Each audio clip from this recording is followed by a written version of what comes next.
What is up, everybody? Happy Saturday to you. You may hear some music in the background because we have this annual event called Pig and Whiskey. Jack Daniels and a couple of other sponsors come out, and we have a lot of the local barbecue places come. I'm full right now because I just threw down on one of these spots. I did some walking around, and I'll probably go back out there and enjoy the day again. I was able to hand out some business cards, which was nice. But off that, interesting week we've had. I wanted to start this video off with a couple of topics. I never planned these, and this is not a live video. I never planned the videos I'm going to do. It's just like, you know what? I'm going to do a video and I'm going to recap if I have time. So I got a little time, so I wanted to just recap the week. This week, and usually I recap using my LinkedIn posts because that's where you're going to catch most of my content. So if you are using the professional network LinkedIn and you are looking for a broad and middle of the road perspective, definitely check out my content, Angie Card, Angie C on LinkedIn. Hit that subscribe button because LinkedIn loves to censor my content. Even from my followers, I get messages all the time from my followers saying, "Hey, I can't see your content." I'm like, sorry, LinkedIn is censoring me. So yeah, but yeah, check that out. So a lot of people's like, why do you talk about race so much? And it's like, I talk about race as a combative point to the popular conversations that are happening about race. We've had a lot of race driven conversations lately, and I'm going to put that blame a lot on the Republicans because we had a come down. We weren't focused on race. And then the Republicans or their agents, their whatever, they brought the race issue up and people got inflamed again. And good thing is, when the Republicans do it, you're not having riots and people out in the street burning and taking equity out of black neighborhoods in the name of black justice. You usually just have people just do something really sensational. People get a rise and it makes the Republican Party look bad. The Republican Party right now, let me tell you something. I got to be honest with you people, and I'm always honest with you, so I shouldn't say that. But, the Republican Party really messed themselves up. And I lose a lot of Republican followers because they don't want to hear about themselves. They want me always poking fingers at the Democrats. And honestly, I poke fingers at the Democrats a lot because I have a special disdain for the evolution of that party. And I don't like the way that they have leveraged black people historically to no end for black segment of America. So I do take stabs at what the Democrats are doing, especially when it relates to black people, because I don't like the way that they continuously try to project and manipulate black individuals in this country. Again, to no end. But the Republicans really screwed up because they were actually doing very well. They were focused on the points that people cared about. People do not like to see high crime.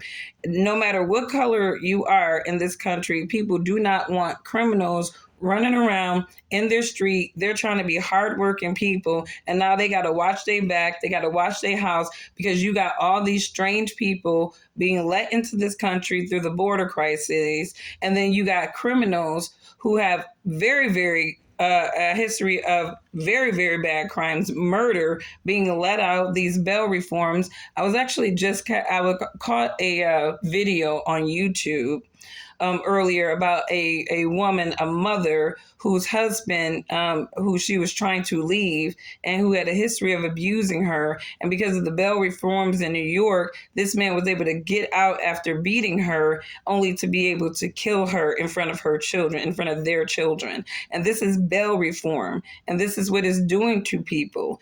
And so right now, it seems as though the Democrats' mindset of the justice system is chaos. We want chaos on the street. We want to straight up purge where innocent people are going to be victimized by these individuals who are trash to society and need to be locked away, many of them.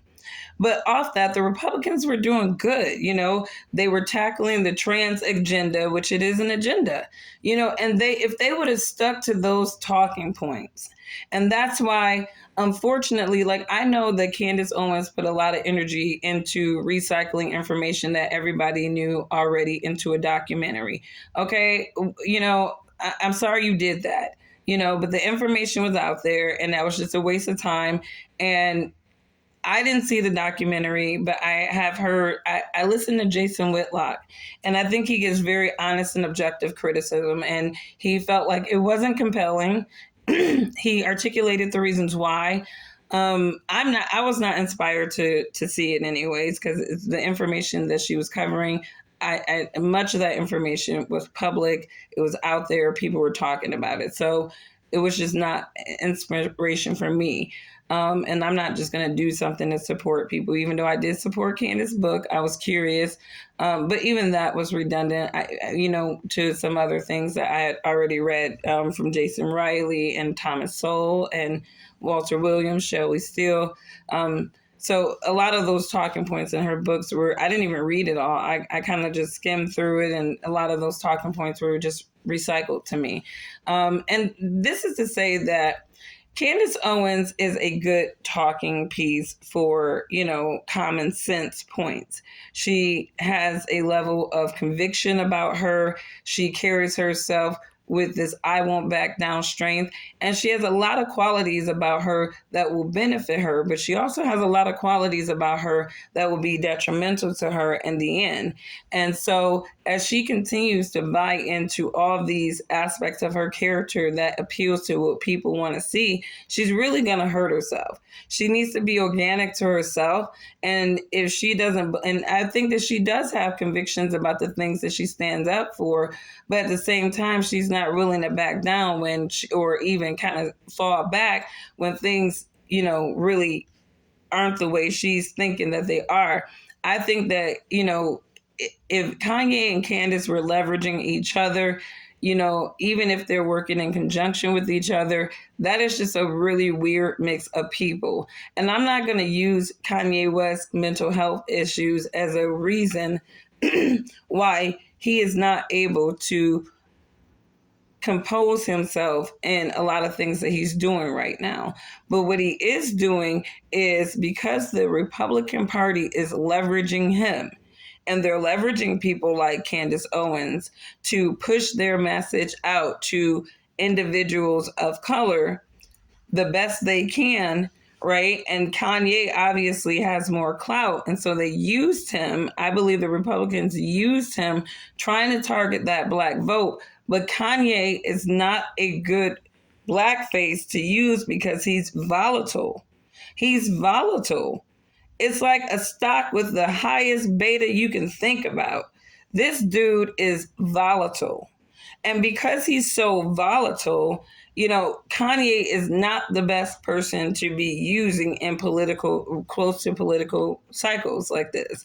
And, Republicans messed up using Kanye and Candace, and I'm going to stay firm to that, because they sort of inflame, racism in a lot of extent.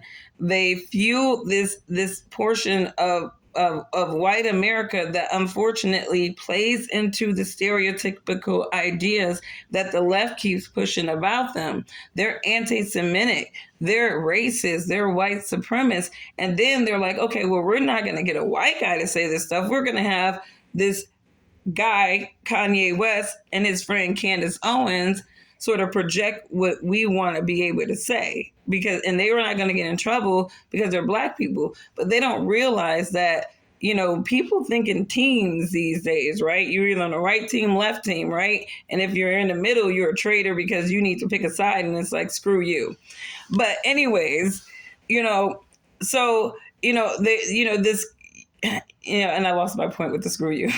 But, getting back, I feel like, they made a bad move, utilizing those two, because those two really don't have the necessary impact. Kanye has influence, right?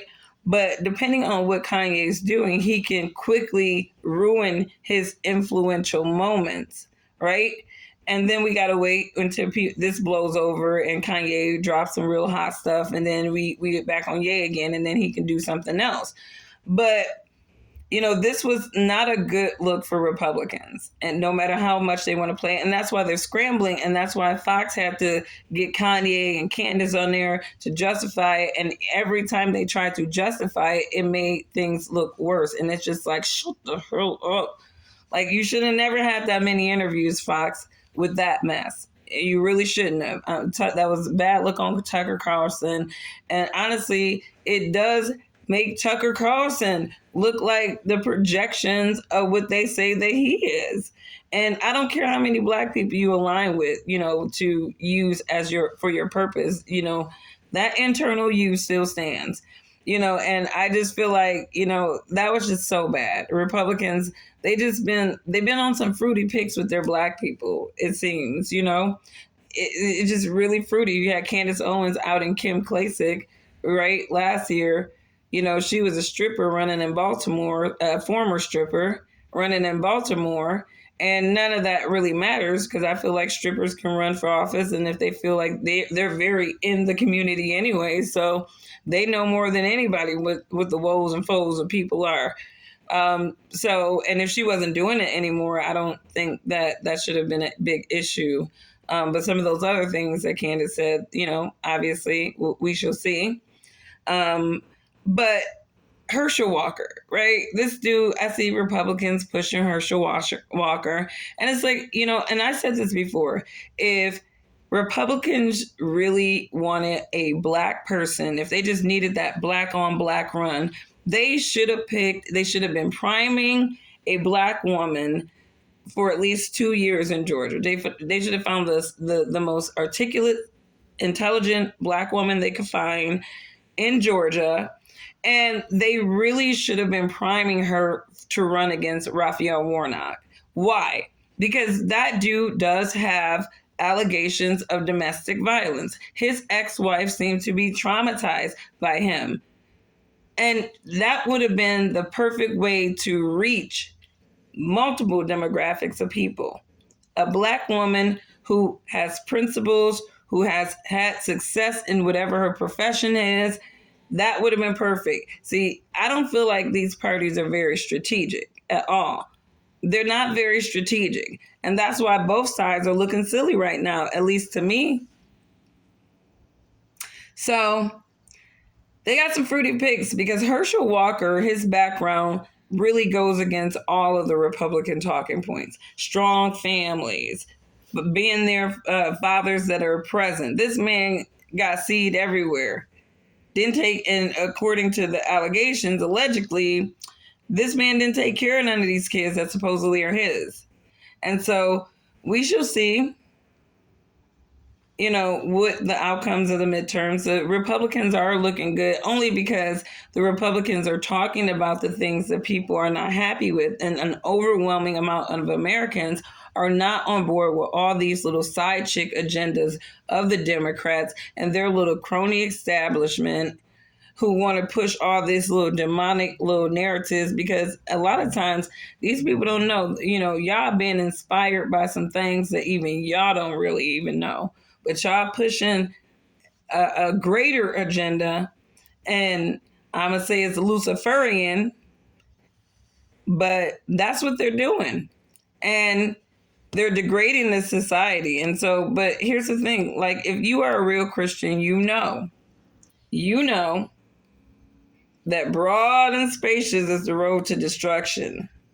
The road to destruction is broad and it is spacious, y'all. Y'all know that if you're a real Christian, right? Narrow and cramped is the road to life, right? And many people are on, and few people are on it. That means that, when you look at the world globally, most people are going to be destroyed. It's going to be allowed for them to be destroyed. That's why a lot of these agendas that are in the brew, a lot of these things that are happening, the schemes of man, the earth and all its works will be discovered. Like, that stuff has to play out. It's devastating to think about, but we know in the Bible it tells us the great tribulation, Armageddon, it's not going to be something where people just chilling, sitting back, not fear inspiring. This is going to be a fear inspiring day. So, men are being inspired on all sides. If you have opened your heart to God, you are being inspired to probably do what I'm doing right now. And that is keeping people awake, keeping people aware, and keeping people on a spiritual ground, getting people to say, look, all this crap you're looking at right now is degrading your soul. You are literally degrading your soul. You're marking yourself, you're marking your heart for the wild beast, and you are on that road to destruction. You are on that road to destruction. And that's why I say there is no loyalty to have. I had a LinkedIn connection reach out to me, and she needs me to be this, pro-Republican, every single talking head. And it's like, honey, that's not my mission. That's not my mission. I am a mercenary of God, and I do things in line with what God directs me to do. So I pray to God constantly, Lord, what am I to be doing in these crazy times? And it's like, stay the course, enlighten as many people as you can with the word and with ways to just kind of navigate themselves through some pretty volatile times, because the people who are awake and who are alert, they do stay afloat. We get impacted, but obviously people who understand what's going on, they stay afloat. They stay a little bit more sustainable than people who are oblivious, who are sucked in, who's looking at Instagram, who's trying to be this and who's trying to be that. It's like, yo, good luck with that. Best wishes to you, and hopefully you'll get to your Bible, and maybe life won't be so depressing for you. That's all I can say. But moving on, I wanted my last thought to be the best thought. And, I talk about this a lot, that people have been projected images of Blackness. There's been reinforced thoughts of Blackness. People are constantly demonizing Black people with their feelings about being Black. And it's like, maybe I should demonize you about your feelings of being white or whatever race you are. It's like, it's crazy. So when I became a financial advisor, I was constantly reminded that there aren't a lot of Black women in financial advising. It's really a white man's world. It's really a white man's world. And when people different people continuously say those types of things to an individual, it creates a seed of insecurity. It creates a seed of doubt that you can make it in that particular field. And I allowed those types of influences to impact my career, I would say, throughout. I'm almost 40 years old, and I'm just now at a point in my career where I'm feeling like, okay, I can really do something, stay the course, and really build my business and obtain the type of life that I've always wanted.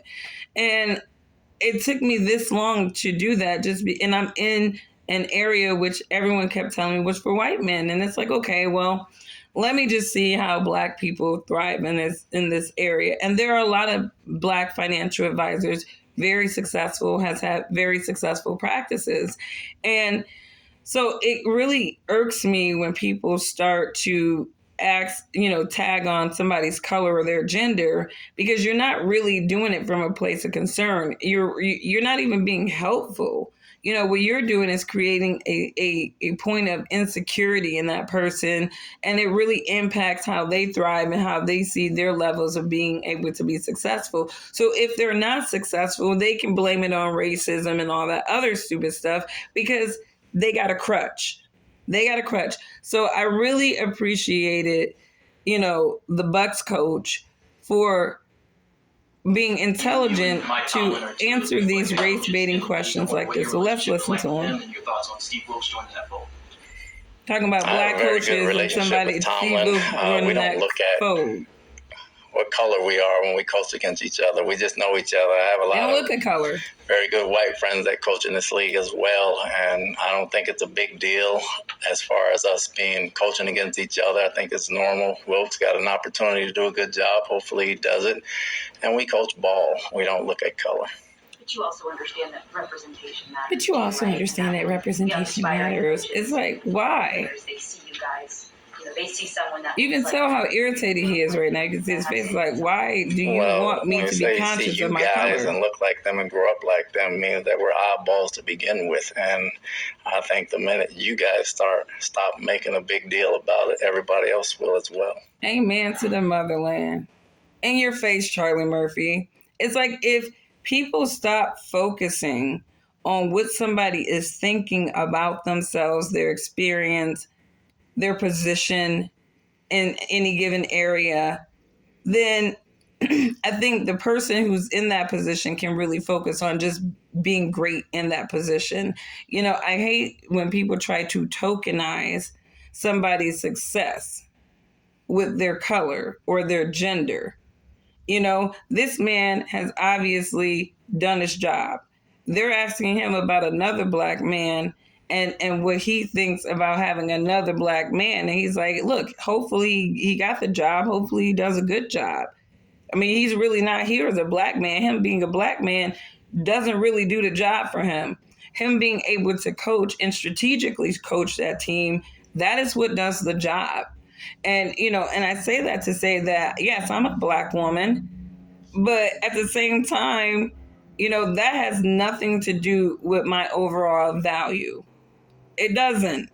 It doesn't have anything to do with my personal value or my intellectual value, because I am so much more than being a black woman.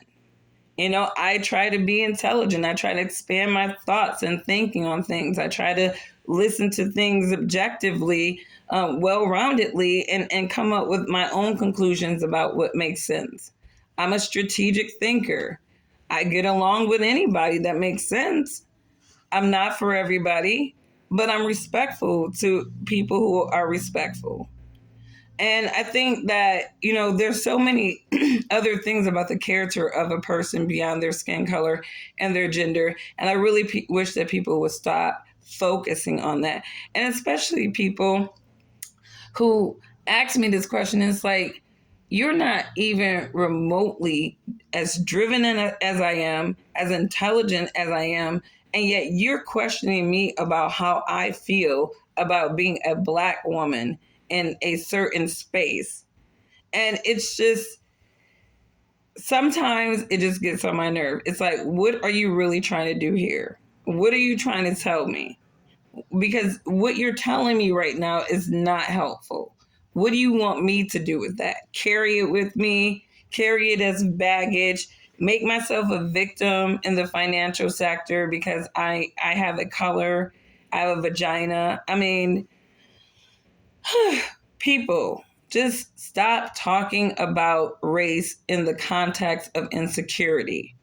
And it is the most insecure people of them all who keep focusing on these type of questions. I mean, to me, it befuddles me when any white person wants to go to war of words with a black person over what their black Americans' perceptions and experiences should be. It's like if Colin Kaepernick wants to make his black experience be projected a certain way, that's his business. That ain't got nothing to do with me. It don't got nothing to do with the Bucks coat. We are three different black people living this American experience with our own experiences and understanding, and we're not walking out of here talking about the same things. So I think it's very realistic for white people of both sides, to simmer down when you want to go back and forth with black people over black people. I've even had Republicans who have been conditioned to talk about black people like Candace Owens. If I disagree with her or a Republican, then all of a sudden they want to start spouting out all these Republican talking points to me. And it's like, get out of here with that. You're not about to tell me about black people just like a liberal isn't about to tell me about black people. Be easy, okay? Be easy.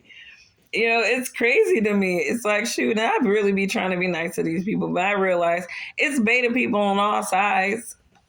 It's beta people on all sides. These emotionally driven, irrational type people who can't see in the middle. But in the middle, there are those of us who are just like sitting back, and it's kind of popcorn in a way, but then it's kind of like this country is in some real trouble.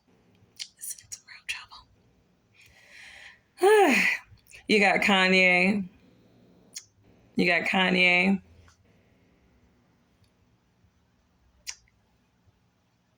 I mean, wow. And, here's the thing. I think that, Kanye West, has an interesting perspective on what's happening in this country historically. But I think that, Kanye's been in an industry that is heavily demonic. And even if he's fighting his salvation, he does have a lot of apostate type consistencies. So I don't buy into Christians like Kanye West. I don't. And the Bible talks about there's going to be a time where there's two churches. And the largest church is going to be Babylon the Great. And a lot of people are going to be in that church. And these politician Christians, the ones who use Christianity as a badge of relevance, almost like accounting goes and get a bunch of designations. Yeah, y'all in that church, but the church of, God's true people who do not have their faith in men and their schemes and their loyalties to these parties on earth, that church is small. It's not big. And those people don't have the mark of the wild beast either. It's a lot of Christians running around here, and you're not delivering the Bible the right way. You're taking the Bible out of context to politicize it. And the angels are reading your heart too. They know who your loyalties are with as well. So you guys have a wonderful Saturday. I just wanted to chop it up. I think they're going in between bands now, so I'm going to go back over there and hang out. But have a good Saturday, you guys. And, keep your prayers up. Keep your perspective on things broad, Try to break away from the sensibilities of sides. And really focus on making sense of things based off of your own personal experiences, observations, connecting dots. And I'm talking about present and historical observations and experience, because you'd be surprised how much, the contradiction that you may be feeling is because a lot of this sensationalism is meant to confuse you. So have a good day, everybody. Bye.